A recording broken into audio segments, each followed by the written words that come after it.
Perburuan terhadap 4 pelaku pembunuhan disertai perampokan terhadap seorang nenek bernama Dumaris Deniwati Sitio, 60, di Pekanbaru akhirnya membuahkan hasil.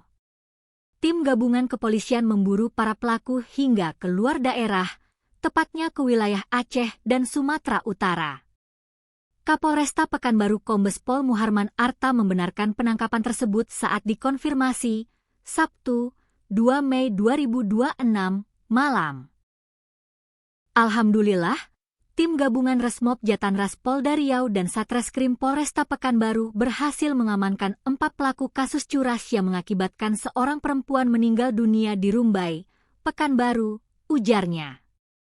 Dalam proses pengejaran, polisi membagi tim untuk menelusuri keberadaan para pelaku yang sempat melarikan diri keluar Provinsi Riau. Hasilnya, 2 pelaku berhasil diringkus di wilayah Aceh Tengah. Sementara 2 lainnya ditangkap di Kota Binjai, Sumatera Utara. Muharman menyebut, pengungkapan lengkap kasus tersebut akan disampaikan dalam konferensi pers yang dijadwalkan berlangsung pada Minggu, 3 Mei 2026. Besok siang akan kami sampaikan secara rinci dalam jumpa pers terkait pengungkapan kasus ini, tambahnya. Sebelumnya, polisi telah mengidentifikasi salah satu pelaku perempuan berinisial AF yang diketahui merupakan mantan menantu korban. Total pelaku dalam kasus ini berjumlah 4 orang, terdiri dari 2 laki-laki dan 2 perempuan.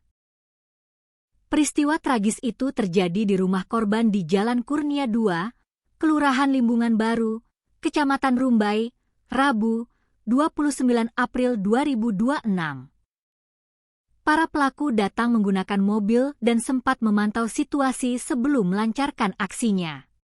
Korban kemudian diserang secara brutal menggunakan benda tumpul oleh salah satu pelaku pria. Hasil pemeriksaan medis menunjukkan korban meninggal dunia akibat luka berat di bagian kepala yang menyebabkan pendarahan pada otak. Selain menghilangkan nyawa korban, para pelaku juga membawa kabur sejumlah barang berharga milik korban. Kasus ini pertama kali terungkap setelah suami korban menemukan kondisi rumah berantakan dan korban dalam keadaan tidak bernyawa. Polisi yang menerima laporan langsung melakukan olah tempat kejadian perkara dan membawa korban ke RS Bayangkara Pekanbaru untuk proses autopsi.